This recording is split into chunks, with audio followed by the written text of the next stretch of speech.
हाँ जी बच्चे, our today's topic वाच्य भेद। Today we will start grammar topic वाच्य भेद। वाच्य आप इंग्लिश में वॉइस करते हो एक्टिव पैसिव, उसी को हिंदी में वाच्य भेद बोलते हैं। वाच्य का शाब्दिक अर्थ है बोलने का विषय, अर्थात हम किसी भी सेंटेंस को, किसी भी वाक्य को कैसे बोलते हैं, अर्थात क्रिया के जिस रूप से यह ज्ञात हो कि क्रिया व्यापार का विषय केंद्र कर्ता है, कर्म है अथवा भाव है, उसे वाच्य कहते हैं। सिंपल वर्डिंग में मैं कहना चाहूँगी कि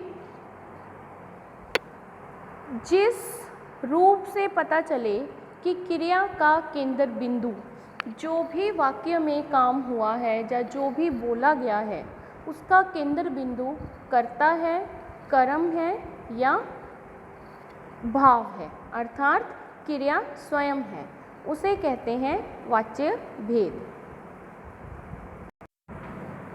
हाँ जी, वाच्य जानने से पहले आपको ये पता होना चाहिए कि कर्ता कौन है, कर्म कौन है और क्रिया क्या है। कर्ता मतलब सब्जेक्ट, अर्थात जिससे पता चले कि काम कौन कर रहा है वह होता है कर्ता। काम करने वाला कर्ता, जो काम किया गया है वह है कर्म, और जिस शब्द से काम के होने का पता चले उसे कहते हैं क्रिया। जैसे कि फर्स्ट सेंटेंस है नरेंद्र खेल रहा है, इसमें नरेंद्र खेलने का काम कर रहा है तो वह कर्ता है और क्रिया कौन सी हुई है, खेलने की, तो यहाँ पे कर्म नहीं है। सेकंड सेंटेंस रमेश द्वारा फुटबॉल खेली जा रही है, इसमें काम करने वाला रमेश है, क्रिया कौन सी हुई है, खेलना, और इसमें कर्म क्या है, फुटबॉल, अर्थात इस वाक्य में कर्म दिया गया है। मुझसे खेला नहीं जाता, मुझ कर्ता, खेलना क्रिया। तो इस प्रकार कर्ता, कर्म और क्रिया के आधार पर ही हम ये पता कर सकते हैं कि क्रिया का केंद्र बिंदु कर्ता है, कर्म है या भाव है, उसी को वाच्य कहते हैं। हिंदी में वाच्य के 3 भेद हैं, कृतवाच्य, कर्मवाच्य और भाववाच्य। कृतवाच्य जिस वाक्य में वाच्य बिंदु कर्ता है, अर्थात जिसमें कर्ता की प्रधानता है, उसे कृतवाच्य कहते हैं। जैसे लड़के खेल रहे हैं, मैंने किताब पढ़ ली है, नरेश पुस्तक पढ़ता है, वीणा को ज्वर आ रहा है, ज्वर मतलब बुखार, कन्याएं ढोलक बजाएंगी, माली फूल चुन रहा था।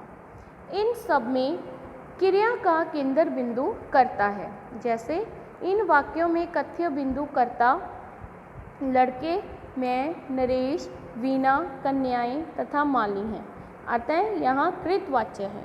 कृतवाच्य की एक और पहचान है, इसमें कर्ता के साथ से या द्वारा नहीं लगाया जाएगा।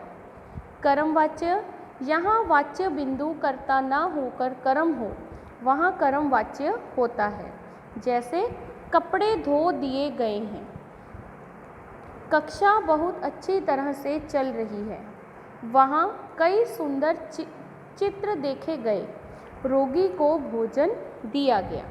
इन वाक्यों में वाच्य बिंदु कपड़े, कक्षा, सुंदर चित्र तथा भोजन है, अतः यहाँ कर्म वाच्य है। हाँ जी बच्चे, एक बात और, वाच्य भेद जानने के लिए आपको पहले क्रिया पता होनी चाहिए। क्रिया कितने प्रकार की है, 2 प्रकार की, अकर्मक क्रिया और सकर्मक क्रिया। अकर्मक क्रिया अर्थात कर्म के बिना, जिसमें ऑब्जेक्ट नहीं है। सकर्मक क्रिया कर्म के साथ, अर्थात जिसमें सब्जेक्ट है। कृतवाच्य में अकर्मक और सकर्मक दोनों क्रियाओं का प्रयोग होगा।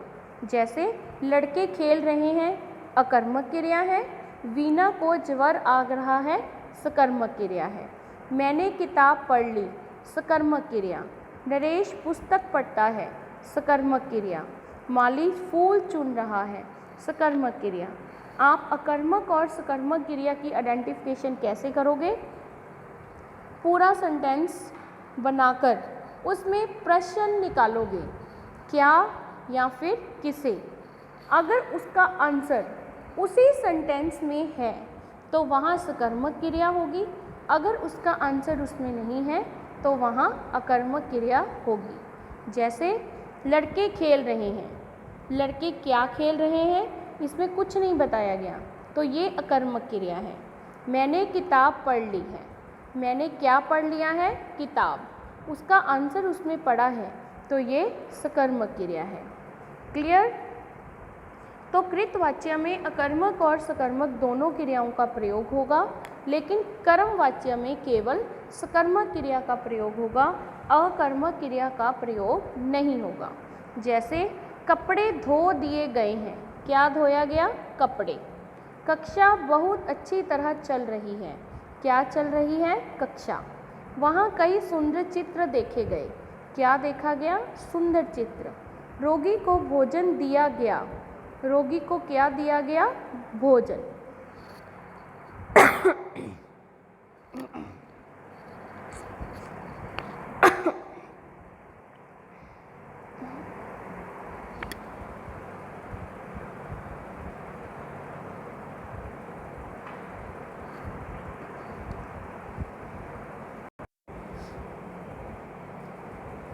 कर्म वाच्य के प्रयोग स्थल अर्थात कर्म वाच्य का प्रयोग कहाँ कहाँ किया जा सकता है? यहाँ कर्ता अज्ञात हो, अज्ञात छुपा हुआ हो, काम करने वाला यहाँ ना दिखाया गया हो लेकिन काम करने वाला कोई ना कोई है बट वो दिखाई नहीं दे रहा, तो वहाँ पर कर्म वाच्य होगा। जैसे भाषण दिया गया, भाषण देने वाला कोई तो था लेकिन वो अलोप है। गीत गाया गया, गीत गाने वाला भी कर्ता था लेकिन वो दिखाई नहीं दे रहा। फिल्म दिखाई गई, फिल्म दिखाने वाला भी कोई था लेकिन वहाँ विजिबल नहीं है। समाचार सुने गए, समाचार सुनने वाला भी कोई था लेकिन वो दिखाई नहीं देता। तो ऐसे स्थानों पर हमेशा कर्म वाच्य का प्रयोग होगा। सेकंड कैटेगरी, जब कोई काम अनचाहे और अचानक ही हो जाए, वहाँ मोटर पलट गई, क्या पलट गई? मोटर। सभी भाग पड़े, कौन भाग पड़ा? सभी। तो इन वाक्यों में कर्म वाच्य का प्रयोग होगा। जहाँ कर्ता को प्रकट ना करना हो, अपराधियों को तलाशा जा रहा है, अपराधियों को ढूंढने वाला कोई है लेकिन वहाँ बताया नहीं गया, तो यहाँ पर कर्म वाच्य होगा। सूचना या विज्ञप्ति की आदि में जहाँ कर्ता निश्चित ना हो, कोई भी सूचना देने वाला यहाँ हमें पक्का ना बताया गया हो, वहाँ भी कर्म वाच्य होता है। अशक्यता सूचित करने के लिए, मतलब अशक्यता का अर्थ है कि कोई काम हम नहीं कर पा रहे हैं, बस अब सहन नहीं होता, यह नहीं सुना जाता, अब और नहीं खाया जाता। ऐसे वाक्यों में भी हम कर्म वाच्य का ही प्रयोग करते हैं। नेक्स्ट इज भाववाच्य। जिस वाक्य में ना तो कर्ता की प्रधानता हो ना ही कर्म की प्रधानता हो, बल्कि क्रिया का भाव ही मुख्य हो, वहाँ भाववाच्य होता है। भाववाच्य की क्रिया सदा अन्य पुरुष पुल्लिंग एक वचन में रहती है, अर्थात जहाँ भी भाववाच्य का प्रयोग होगा वहाँ अधिकतर अन्य पुरुष का प्रयोग किया जाएगा। जैसे सर्दियों में खूब नहाया जाता है, कुछ तो करना ही होगा, राधा से रात भर कैसे जागा जाएगा। इन वाक्यों में वाच्य बिंदु खाया जाता, करना, जागा तथा चलेगा, अतः यहाँ भाववाच्य है। भाववाच्य के प्रयोग स्थल। भाववाच्य कहाँ प्रयोग किया जाता है? विवशता प्रकट करने के लिए। विवशता मजबूरी, अगर हम कोई काम करने में सक्षम नहीं हैं तो कहा जाता है वहाँ पर भाववाच्य होगा। किसी कार्य को ना कर पाने अथवा उसके ना होने संबंधी विवशता को ना के साथ प्रकट करने के लिए भाववाच्य का ही प्रयोग होता है। जैसे अब चुप नहीं रहा जाता, इतना भी नहीं कहा जाता, मुझसे गाया नहीं जाता। मतलब जहाँ हमें अपनी विवशता बतानी हो, मजबूरी बतानी हो कि हम कोई काम नहीं कर सकते, वहाँ पर भाववाच्य होगा।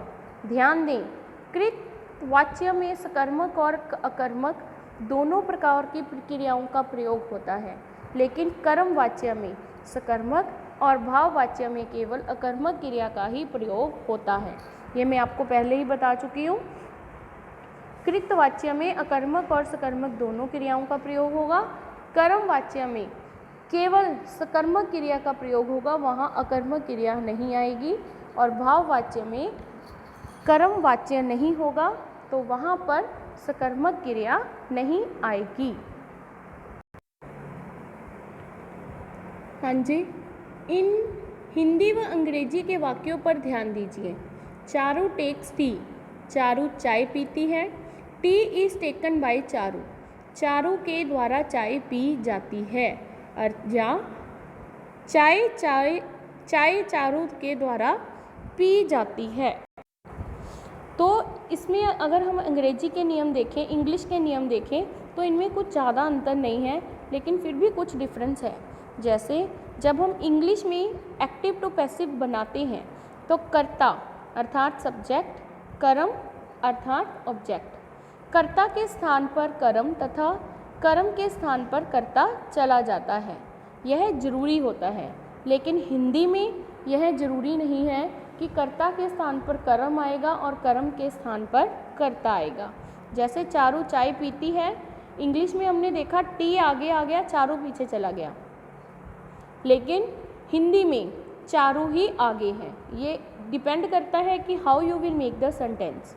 चारू के द्वारा चाय पी जाती है, ये भी ठीक है। चाय चारू द्वारा पी जाती है, ये भी ठीक है। नेक्स्ट, कर्ता के साथ बाय परसरक का प्रयोग किया जाता है। इंग्लिश में जहाँ हम बाय लगाते हैं, हिंदी में वहाँ या तो से लगेगा या के द्वारा या ओनली द्वारा। ये ऑप्शनल है, जहाँ आप से लगा के बना दो या द्वारा लगा के बना दो। क्रिया में टू बी क्रिया का कोई रूप आता है, मुख्य क्रिया अपने तीसरे रूप में आ जाती है, लेकिन अधिकांश क्रियाओं में जा प्रत्यय का प्रयोग किया जाता है। जा प्रत्यय का अर्थ है, देखो यहाँ पे अगर हम सिंपल सेंटेंस लें, देख अब चुप नहीं रहा जाता, अगर हम सिंपल लें तो क्या आएगा, अब चुप नहीं रह सकते। जाता ऐसे सेंटेंस क्रिया के पीछे लग जाते हैं।